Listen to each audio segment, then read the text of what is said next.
Hi hello ನಮಸ್ಕಾರ welcome back to my YouTube channel. ಎಲ್ಲರೂ ಹೇಗಿದ್ದೀರಾ? ಚೆನ್ನಾಗಿದ್ದೀರಾ ಅಂತ ಭಾವಿಸ್ತಾ, ಹಾಗೆ ಎಲ್ಲರೂ ಚೆನ್ನಾಗಿರ್ಲಿ ಅಂತ ಆಶಿಸ್ತಾ ಇವತ್ತಿನ ವಿಡಿಯೋನ ನಾವಿಲ್ಲಿ ಶುರು ಮಾಡ್ತಾ ಇದ್ದೀವಿ. ಹಾಗಾದ್ರೆ ಇವತ್ತಿನ ಟಾಪಿಕ್ ಏನಪ್ಪಾ ಅಂತ ಯೋಚನೆ ಮಾಡ್ತಿದ್ದೀರಾ?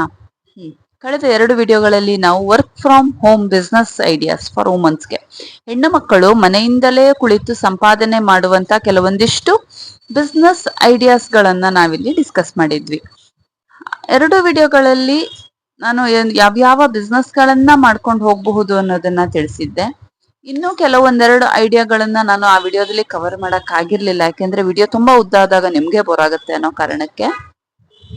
ಆ ಟಿಪ್ಸ್ಗಳು ಯಾವುದು ಅಂತಾನೂ ನೋಡ್ತಾ, ಹಾಗೇನೆ ಆ ಬಿಸ್ನೆಸ್ಗಳು ಸಕ್ಸಸ್ ಆಗ್ಬೇಕು ಅಥವಾ ನಾವು ಅಂದ್ಕೊಂಡ ರೀತಿಗೆ ರೀಚ್ ಆಗ್ಬೇಕು ಅನ್ನೋದಾದ್ರೆ ಅಲ್ಲಿ ಇಂಪಾರ್ಟೆಂಟ್ ಆಗಿರುವಂತಹ ಟಿಪ್ಸ್ಗಳು ಯಾವ್ಯಾವಿದ್ದಾವೆ ಅಥವಾ ಏನು ನಾವು ಸ್ಟ್ರಾಟಜೀಸ್ ಅನ್ನ ಯೂಸ್ ಮಾಡಬಹುದು ಅನ್ನೋದನ್ನ ಕೂಡ ವಿಡಿಯೋದಲ್ಲಿ ಡಿಸ್ಕಸ್ ಮಾಡ್ತಾ ಹೋಗೋಣ. ಹಾಗಾದ್ರೆ ಇನ್ಯಾವುದನ್ನ ಬಿಟ್ಟಿದ್ದೆ ನಾನು ಅಂತ ನೋಡೋದನ್ನ, ಟ್ಯೂಷನ್ ಬಗ್ಗೆ ಮಾತಾಡಿದ್ವಿ. ಟ್ಯೂಷನ್ಗೆ ಮಕ್ಕಳು ಮನೆಗೆ ಬರಬೇಕು ಅನ್ನುವಂಥದ್ದೊಂದು, ಬರಬಹುದು ಅನ್ನೋದೊಂದು, ಅಥವಾ ನಾವೇ ಮಕ್ಕಳ ಜಾಗಕ್ಕೆ ಹೋಗಿ ಟ್ಯೂಷನ್ ಮಾಡುವಂತ ವಿಚಾರವನ್ನ ಕಳೆದ ವಿಡಿಯೋದಲ್ಲಿ ಮಾತಾಡಿದ್ವಿ.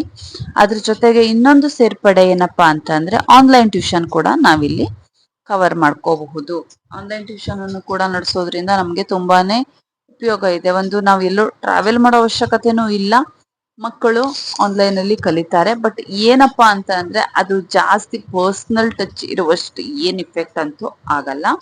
ಈಗ ಮಕ್ಕಳಿಗೆ ಪರ್ಸನಲ್ ಟಚ್ ಇದ್ದಾಗ ನಾವು ಅದನ್ನ ಡೈರೆಕ್ಟ್ ಆಗಿ ಅವರ ಮುಂದೆ ಕೂತು ಹೇಳ್ಕೊಡೋದ್ರಿಂದ ತುಂಬಾನೇ ಬೇಗ ಅರ್ಥ ಆಗತ್ತೆ, ಸ್ವಲ್ಪ ಕಾನ್ಸಂಟ್ರೇಷನ್ ಮಾಡ್ತಾರೆ. ಅದು ಒಂದು ಪ್ಲಸ್ ಪಾಯಿಂಟ್ ಆಗಿರತ್ತೆ. ಇನ್ನೊಂದು ಏನಪ್ಪಾ ಅಂತಂದ್ರೆ ಡಾಟಾ ಎಂಟ್ರಿ ವರ್ಕ್ಗಳಿರತ್ತೆ ಅಥವಾ ಫ್ರೀಲೆನ್ಸ್ ವರ್ಕ್ ಮಾಡ್ಕೊಂಡು ಹೋಗ್ಬೋದು. ಬರವಣಿಗೆಗಳು, ಡಾಟಾ ಎಂಟ್ರಿ ವರ್ಕ್ಗಳನ್ನ ಮಾಡ್ಕೊಂಡು ಹೋಗ್ಬೋದು. ಅದು ಕೂಡ ತುಂಬಾನೇ ಸಹಾಯ ಆಗತ್ತೆ. ಮತ್ತೆ ಈಸಿಯಾಗಿ ನಮ್ಮ ಟೈಮಲ್ಲಿ ನಾವು ಮಾಡ್ಕೊಂಡು ಹೋಗ್ಬೋದು. ಎಲ್ಲೋ ಟ್ರಾವೆಲ್ ಮಾಡಬೇಕು, ಹೊರಗಡೆ ಹೋಗ್ಬೇಕು, ಆ ತರ ಒಂದು ಎಕ್ಸ್ಟ್ರಾ ಏನು ಕಮಿಟ್ಮೆಂಟ್ಗಳು ಕೂಡ ಅದರಲ್ಲಿ ಬೇಕಾಗೋದಿಲ್ಲ. ಮನೆಯಿಂದನೇ ಮಾಡುವಂತ ವರ್ಕ್ ಆಗಿ ನಾವು ಅದನ್ನ ಮಾಡ್ಕೊಂಡು ಹೋಗ್ಬೋದಾಗತ್ತೆ. ಇನ್ನು ರೀಸೇಲ್ ಬಗ್ಗೆ ಮಾತಾಡಿದ್ವಿ. ಮತ್ತೆ ಮಾರ್ಕೆಟಿಂಗ್ ಪ್ರಾಡಕ್ಟ್ ಗಳನ್ನ ಕೂಡ ನಾವಿಲ್ಲಿ ಬಳಸ್ಕೋಬಹುದು. ಪ್ರಾಡಕ್ಟ್ ಗಳನ್ನ ನಾವು ಏಜೆನ್ಸಿ ತರ ತಗೊಂಡು, ಉದಾಹರಣೆಗೆ ಓರಿಫ್ಲೇಮ್ ಮಾಡ್ತಾರೆ ತುಂಬಾ ಜನ. ಆ ತರ ಯಾವ್ದಾದ್ರು ಒಂದು ಒಳ್ಳೆ ಪ್ರಾಡಕ್ಟ್ ಗಳದ್ದ ಏಜೆನ್ಸಿ ತಗೊಂಡು ಕೂಡ ನಾವು ಮನೆಯಿಂದನೇ ಮಾಡಬಹುದಾಗತ್ತೆ. ಕರೆಕ್ಟ್. ನಾವೇನೇನೋ ಒಂದಿಷ್ಟು ಟಿಪ್ಸ್ ಗಳನ್ನೇನೋ ಕೊಡ್ತೀವಿ. ವರ್ಕ್ ಫ್ರಮ್ ಹೋಮ್ ಅಲ್ಲಿ ಮಾಡ್ಕೊಂಡು ಹೋಗ್ಬೋದು, ಮನೆಯಿಂದನೇ ಇದಿಷ್ಟು ಕೆಲಸ ಮಾಡ್ಕೋಬಹುದು, ಅಥವಾ ಮನೆಯಿಂದನೇ ಬಿಸ್ನೆಸ್ ಮಾಡ್ಕೊಂಡು ಹೋಗ್ಬೋದು, ಅರ್ನ್ ಮಾಡ್ಬೋದು ಅಂತ. ಹಾಗಾದ್ರೆ ಈ ಬಿಸ್ನೆಸ್ ಗಳಿಗೆ ಸಕ್ಸಸ್ ಆಗೋದಕ್ಕೆ ಏನ್ ಟಿಪ್ಸ್ ಬೇಕು? ನಾವ್ ಏನನ್ನ ಕೆಲಸ ನಾನು ಮಾಡ್ಕೊಂಡು ಹೋಗ್ತಾ ಇದ್ದೀನಿ, ನಂಗೆ ಸಕ್ಸಸ್ ಆಗಿಲ್ಲ ಅನ್ನೋದಕ್ಕಿಂತ ಮಾಡೋ ಕೆಲಸವನ್ನ ನಾವ್ ಯಾವ ತರ ಮಾಡ್ಕೊಂಡೋದ್ರೆ ನಮ್ಗೆ ಇಲ್ಲಿ ಸಕ್ಸಸ್ ಸಿಗತ್ತೆ, ಅಥವಾ ನಾನು ಯಾವ ಒಂದಿಷ್ಟು ಸ್ಟ್ರಾಟಜೀಸ್ ಗಳನ್ನ ಬಳಸ್ಕೊಬಹುದು, ಅಥವಾ ನಮ್ಗೆ ಏನ್ ಫೈನಾನ್ಸ್ ಸಿಗತ್ತೆ, ಅವುಗಳನ್ನ ನಾವಿಲ್ಲಿ ಮತ್ತಿನ ವಿಡಿಯೋಗಳಲ್ಲಿ ನೋಡ್ತಾ ಹೋಗೋಣ. ಹಾಗಾದ್ರೆ ನಾವು ಒಂದು ಬಿಸ್ನೆಸ್ ಸಕ್ಸಸ್ ಆಗ್ಬೇಕು ಅಂದ್ರೆ ನಮ್ಗೆ ಏನ್ ಅನ್ನೋದನ್ನ ನಮ್ಮದೇ ಆದ ಒಂದಿಷ್ಟು ಸ್ಟ್ರಾಟಜಿಗಳನ್ನ ನಾವಿಲ್ಲಿ ಬಳಸಲೇಬೇಕಾಗತ್ತೆ. ಏನಪ್ಪಾ ಅನ್ನೋದಾದ್ರೆ, ನಾವು ಮಾಡುವ ಬಿಸ್ನೆಸ್ ಅಥವಾ ನಾವ್ ಏನ್ ಕೆಲಸನ ಸ್ಟಾರ್ಟ್ ಮಾಡಕ್ ಹೋಗ್ತಿದೀವಿ ಅದು ನಮ್ಮ ಹಾಬಿಯಲ್ಲಿ ಅಥವಾ ನಮ್ಮ ಸ್ಕಿಲ್ ಅಲ್ಲಿ ಇದ್ರೆ, ಆಲ್ರೆಡಿ ನಮಗದು ಅಭ್ಯಾಸ ಇದ್ರೆ ತುಂಬಾನೇ ಈಸಿ ಆಗತ್ತೆ. ಉದಾಹರಣೆಗೆ ನಾನೇನೋ ಚಿಕ್ಕ ಏಜಲ್ಲಿ ಒಂದಿಷ್ಟು ಪೇಂಟಿಂಗ್ ಕಲ್ತಿರ್ತೀನಿ. ನಾನು ಅದನ್ನ ಈಗಿನ ಕಾಲಕ್ಕೆ ತಕ್ಕಾಗೆ ಸ್ವಲ್ಪ ನನ್ನ ಸ್ಕಿಲ್ ಅನ್ನ ನಾನು ಇಂಪ್ರೂವ್ ಮಾಡ್ಕೊಬೇಕಾಗತ್ತೆ. ಅವಾಗ ಕಲ್ತಿರೋ ಪೇಂಟಿಂಗ್ ಅನ್ನ ಇವಾಗ ಮಾಡೋದು ಅಂತ ಅಲ್ಲ. ಪೇಂಟಿಂಗು ನನಗ್ ಗೊತ್ತು, ನಾನು ಕಲ್ತಿರ್ತೀನಿ. ನಾನು ಅದಕ್ಕೆ ಈಗಿನ ತಕ್ಕಕ್ಕೆ ಬೇಕಾದಂತ ಒಂದ್ ಸ್ವಲ್ಪ ಸ್ಕಿಲ್ ನ ಡೆವಲಪ್ ಮಾಡ್ಕೊಬೇಕಾಗತ್ತೆ. ಓಕೆನಾ? ನಾವಿಲ್ಲಿ ಯಾವ ರೀತಿ ನಮ್ಮ ಕೌಶಲ್ಯವನ್ನ ಅಥವಾ ನಮ್ಮ ಕಲೆ ಮೇಲೆ ನಾವ್ ಏನು ವರ್ಕ್ ಮಾಡ್ತಾ ಇರ್ತೀವ, ನಾವ್ ಅದರ ಸ್ಕಿಲ್ ಅನ್ನ ಇಂಪ್ರೂವ್ ಮಾಡ್ಕೊಬೇಕಾಗತ್ತೆ. ಡೇ ಟು ಡೇ ಏನ್ ಅಪ್ಡೇಟ್ ಆಗಿದೆ ಅದನ್ನ ನಾವಿಲ್ಲಿ ಅಪ್ಡೇಟ್ ಮಾಡ್ಕೊಂಡು ಅದ್ರ ಪ್ರಕಾರವಾಗಿ ನಾವಿಲ್ಲಿ ಬಿಸ್ನೆಸ್ ನ ನಡ್ಸ್ಕೊಂಡು ಹೋಗ್ಲೇಬೇಕಾಗತ್ತೆ. ಈಗ ಹೊಲಿಗೆ ಇರ್ಬೋದು, ಅಥವಾ ಯಾವ್ದಾದ್ರು ರೈಟಿಂಗ್ ಇರ್ಬೋದು, ಫ್ರೀಲಾನ್ಸ್ ಬರೆಯೋದಿರ್ಬೋದು, ಅಥವಾ ಎಂಬ್ರಾಯ್ಡ್ರಿ, ಕಲೆ, ಯಾವ್ದಾದ್ರು ಆರ್ಟ್ ಅಲ್ಲಿ ಯಾವ್ದ್ರಲ್ಲಿ ನಮಗೆ ಆಸಕ್ತಿ ಇತ್ತು, ನಾವ್ ಅದರ ಸ್ಕಿಲ್ ಅನ್ನ ಇನ್ನ ಡೆವಲಪ್ ಮಾಡ್ಕೊಂಡು ಹೋದಾಗ ನಮ್ಗೆ ಅದನ್ನ ಉತ್ತಮವಾಗಿ ಇನ್ನು ಹೆಚ್ಚಾಗಿ ನಮ್ಗೆ ಅದು ಕೈ ಹಿಡಿಯೋದಕ್ಕೆ ಸಹಾಯ ಮಾಡುತ್ತೆ. ಎರಡನೇದಪ್ಪ ಏನಪ್ಪಾ ಅಂತಂದ್ರೆ ತುಂಬಾ ಇಂಪಾರ್ಟೆಂಟು, ಏನೋ ಒಂದು ಬಿಸ್ನೆಸ್ ಸ್ಟಾರ್ಟ್ ಮಾಡ್ಬೇಕು ಅಂದ ತಕ್ಷಣ ಒಂದೇ ಸಲ ದೊಡ್ಡದಾಗಿ ಸ್ಟಾರ್ಟ್ ಮಾಡ್ಬಿಡ್ಬೇಕು ಅಂತ ಅಲ್ಲ. ಅಥವಾ ಏನೋ ಒಂದು ಹೈಟೆಕ್ ಆಗಿ ನಾನು ಮಾಡಕ್ ಹೋಗ್ತೀನಿ, ತುಂಬಾ ಪಾಶ್ ಆಗಿ ಮಾಡಕ್ ಹೋಗ್ತೀನಿ, ಬೇಡ. ಅವಶ್ಯಕತೆ ಎಷ್ಟಿದೆ ಅಷ್ಟಿದ್ರೆ ಸಾಕು. ತುಂಬಾ ಆಡಂಬರವಾಗಿ ಅಥವಾ ಹೈಟೆಕ್ ಆಗಿ ಏನೋ ಒಂದು ಮಾಡಕ್ ಹೋಗೋದಲ್ಲ. ನಾವು ಮಾಡೋ ಕೆಲಸವನ್ನ ಚಿಕ್ಕದಾಗಿ ಕಡಿಮೆ ಪ್ರಮಾಣದಲ್ಲಿನೇ ಸ್ಟಾರ್ಟ್ ಮಾಡಿ. ಯಾವಾಗ್ಲೂ ಹೇಳ್ತಾರಲ್ಲ, 1000 ಮೈಲುಗಳ ಪ್ರಯಾಣ ಒಂದ್ ಹೆಜ್ಜೆಯಿಂದ ಅಂತೆ ಪ್ರಾರಂಭ ಆಗೋದು. ಆಗ ಒಂದೇ ಸಲ ನಾವು ಜಂಪ್ ಹೊಡಿಯಕ್ ಆಗಲ್ಲ, ಹೊಡಿಲೂಬಾರ್ದು ಕೂಡ. ನಿಧಾನಕ್ಕೆ ಒಂದೊಂದೇ ಸ್ಟೆಪ್ ಹತ್ತಿದಾಗ ನಮಗೆ ಅದರಲ್ಲಿ ಸಿಗುವಂತ ಒಂದೊಂದು ಹೆಜ್ಜೆಯ ಅನುಭವ ನಾಳೆ ಒಂದೊಳ್ಳೆ ಪಾಠ ಆಗಿರತ್ತೆ. ನಮ್ಗೆ ಇವತ್ತೇನ್ ಎಕ್ಸ್ಪೀರಿಯನ್ಸ್ ಆಗಿದ್ಯೋ ಆ ಎಕ್ಸ್ಪೀರಿಯನ್ಸ್ ನಾಳೆ ನಮ್ಗೊಂದು ಹೊಸ ಪಾಠ ಕಲ್ಸ್ಕೊಟ್ಟಿರತ್ತೆ. ನಾವ್ ಆ ಮಿಸ್ಟೇಕ್ ಅನ್ನ ಮಾಡಲ್ಲ. ಸೊ ನಾವ್ ಒಂದೇ ಸಲ ದೊಡ್ಡದಾಗಿ ಏನೋ ಮಾಡಕ್ ಹೋಗಿ ಎಡವಿದ್ರೆ ಮತ್ತೆ ತಿರ್ಗಾ ಎದ್ದು ನಿಲ್ಲೋದು ತುಂಬಾನೇ ಕಷ್ಟ ಆಗತ್ತೆ.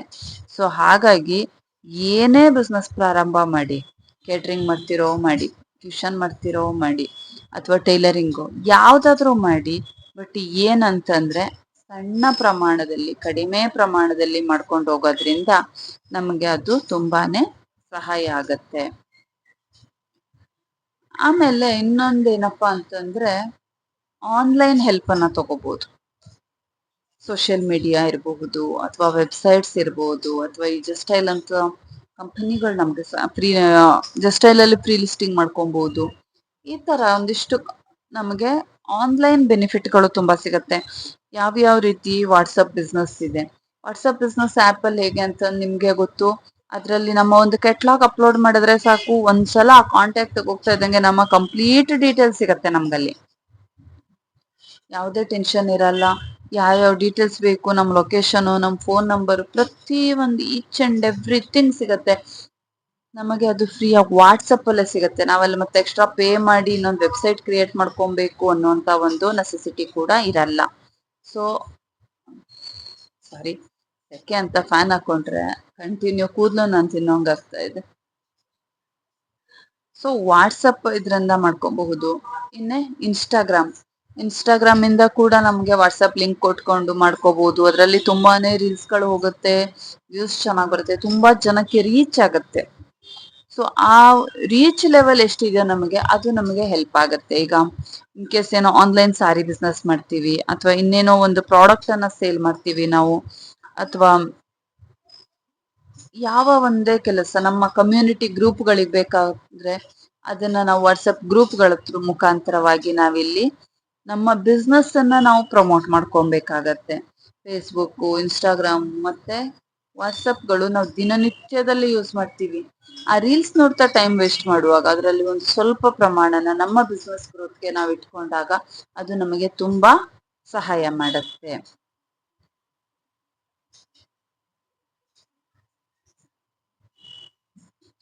ಇನ್ನು ನೆಕ್ಸ್ಟ್ ಇಂಪಾರ್ಟೆಂಟ್ ಟಿಪ್ಸ್ ಏನಪ್ಪಾ ಅಂತಂದ್ರೆ, ಕ್ವಾಂಟಿಟಿ ಬಗ್ಗೆ ನಾವು ಕಾನ್ಸಂಟ್ರೇಟ್ ಮಾಡೋದಕ್ಕಿಂತ ಕ್ವಾಲಿಟಿ ಬಗ್ಗೆ ಕಾನ್ಸಂಟ್ರೇಟ್ ಮಾಡ್ಬೇಕಾಗತ್ತೆ. ಓಕೆನಾ?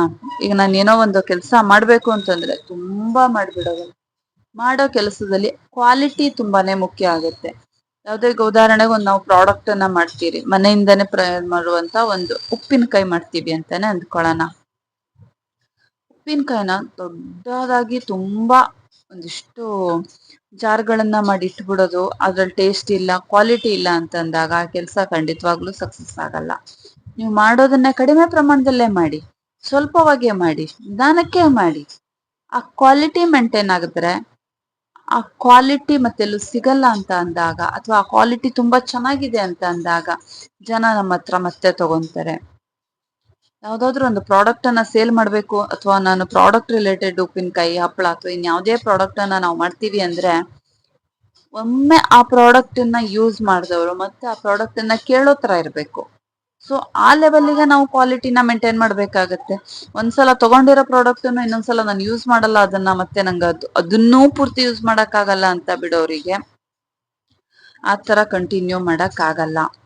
ಸೊ ಕ್ವಾಲಿಟಿ ಮೇಂಟೈನ್ ಮಾಡ್ಕೊಂಡು ಹೋದಾಗ ಉತ್ಪನ್ನಗಳ ಗುಣಮಟ್ಟ, ನಾವು ಎಷ್ಟರ ಮಟ್ಟಿಗೆ ನಾವು ಗುಣಮಟ್ಟವನ್ನ ಮೇಂಟೈನ್ ಮಾಡ್ಕೊಂಡು ಹೋಗ್ತೀವಿ, ಆ ಒಂದು ಗುಣಮಟ್ಟ ನಮಗೆ ನಾಳೆ ದಿನ ಯಶಸ್ಸು ಕೊಡುತ್ತೆ.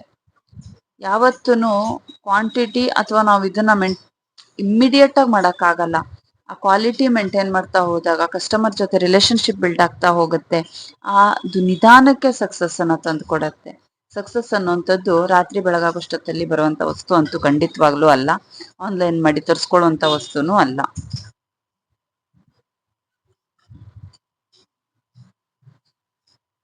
ಇನ್ನೇ ನಾವು ಫುಡ್ ಬಿಸ್ನೆಸ್ ಏನಾದ್ರೂ ಸ್ಟಾರ್ಟ್ ಮಾಡ್ತೀವಿ ಹೇಳಾದ್ರೆ, ಫುಡ್ ಬಿಸ್ನೆಸ್ ಬಗ್ಗೆ ಏನಾದ್ರೂ ಕೇಟರಿಂಗ್ ಇರ್ಬೋದು ಅಥವಾ ಲಂಚ್ ಬಾಕ್ಸು ಆ ಥರ ಯಾವುದೇ ಬಿಸ್ನೆಸ್ ಮಾಡ್ತೀವಿ ಅಂತಂದ್ರೆ ಮುಖ್ಯವಾಗಿ ಮಿಸ್ ಮಾಡಲೇಬಾರ್ದಾದಂಥ ಒಂದು ವಿಚಾರ ಏನಪ್ಪಾ ಅಂತಂದ್ರೆ FSSAI ಲೈಸೆನ್ಸ್ ತಗೊಳ್ಳೋದು. ಲೈಸೆನ್ಸ್ ಇಲ್ದೇನೆ ಯಾವ ಕಾರಣಕ್ಕೂ ಬಿಸ್ನೆಸ್ನ ಮಾಡಕ್ ಹೋಗ್ಬೇಡಿ. ಅದು ಎಸ್ಪೆಷಲಿ ಫುಡ್ ಬಿಸ್ನೆಸ್ ಅಲ್ಲಿ ಲೈಸೆನ್ಸ್ ತುಂಬಾನೇ ಮುಖ್ಯ. ಲೈಸೆನ್ಸ್ ತಗೊಂಡು ನೀವು ಬಿಸ್ನೆಸ್ ಸ್ಟಾರ್ಟ್ ಮಾಡಿದಾಗ ಯಾವ ಸಮಸ್ಯೆನೂ ಇರಲ್ಲ, ಯಾವ ಟೆನ್ಷನ್ ಇರಲ್ಲ, ನೆಮ್ಮದಿಯಾಗಿ ಬಿಸ್ನೆಸ್ ಮಾಡ್ಕೊಂಡು ಹೋಗ್ಬೋದು. ಇಲ್ಲ ಅಂತಂದ್ರೆ ನಮ್ಮಲ್ಲಿ ಕೆಲವ್ರು ಇರ್ತಾರೆ ಅದಕ್ಕೆ ಅಂತಾನೆ ಕಡ್ಡಿ ಹಾಕೋದಕ್ಕೆ, ಇವ್ರೊಂಚೂರ್ ಮುಂದೆ ಹೋದ್ರ ಹಳಿ ಕಾಲು. ಸೊ ಅದಾದ್ರೂ ಪ್ರಾಬ್ಲಮ್ ಆಗುತ್ತೆ. ಅಥವಾ ಲೈಸೆನ್ಸ್ ಇಲ್ಲ ಗೊತ್ತಾದ್ರಂತೂ ಅಂತವ್ರಿಗಂತೂ ಒಳ್ಳೆ ಹಬ್ಬನೇ. ಮತ್ತೆ ಲೈಸೆನ್ಸ್ ಇರೋದ್ರಿಂದ ನಮ್ಗೆ ಒಂದು ಆತ್ಮವಿಶ್ವಾಸ ಇರುತ್ತೆ ನಾನು ಮಾಡೋ ಕೆಲ್ಸದ ಮೇಲೆ. ಲೈಸೆನ್ಸ್ ಅನ್ನಂತೂ ಸುಮ್ಮನೆ ಕೊಡಲ್ಲ, ಕರೆಕ್ಟ್ ಆಗಿ ನೋಡಿನೇ ಕೊಡ್ತಾರೆ.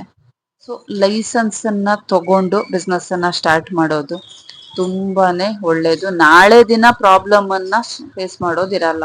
ಕೆಲವು ಪ್ರಾಬ್ಲಮ್ಗಳನ್ನ ಫೇಸ್ ಮಾಡಿ ಸಾಲ್ವ್ ಮಾಡೋದಕ್ಕಿಂತ ಅವಾಯ್ಡ್ ಮಾಡೋದು ತುಂಬಾನೇ ಒಳ್ಳೇದು. ನಮ್ಮ ಟೈಮು, ನಮ್ಮ ಮನಿ, ದುಡ್ಡು ಕೂಡ ಉಳಿಯುತ್ತೆ, ಟೈಮ್ ಉಳಿಯುತ್ತೆ, ನಮ್ಮ ಎನರ್ಜಿನೂ ಉಳಿಯುತ್ತೆ. ಸೊ ಹಾಗಾಗಿ ಬಿಸ್ನೆಸ್ ಅಲ್ಲಿ ಸಕ್ಸಸ್ ಆಗ್ಬೇಕು ಅಂದ್ರು ಅಥವಾ ಬಿಸ್ನೆಸ್ ಸ್ಟಾರ್ಟ್ ಮಾಡ್ಬೇಕು ಅಂದಾಗ ಇದಿಷ್ಟು ಅಂಶಗಳನ್ನ ನಾವು ಗಮನದಲ್ಲಿ ಇಟ್ಕೊಂಡು ಸ್ಟಾರ್ಟ್ ಮಾಡೋದ್ರಿಂದ ನಾಳೆ ದಿನ ಬಿಸ್ನೆಸ್ ಖಂಡಿತವಾಗೂ ನಮ್ಗೆ ಕೈ ಹಿಡಿಯುತ್ತೆ. ಆದ್ರೆ ಬಿಸ್ನೆಸ್ ಸಕ್ಸಸ್ ಇರ್ಲಿ, ಯಾವುದೇ ಸಕ್ಸಸ್ ಇರ್ಲಿ, ರಾತ್ರಿ ಬೆಳಗಾಗುವಷ್ಟರಲ್ಲಿ ಬರುವಂತದ್ದು ಅಲ್ಲ, ಆನ್ಲೈನ್ ಅಲ್ಲಿ ಪರ್ಚೇಸ್ ಮಾಡಿ ತಗೊಳ್ಳುವಂಥದ್ದು ಅಲ್ಲ.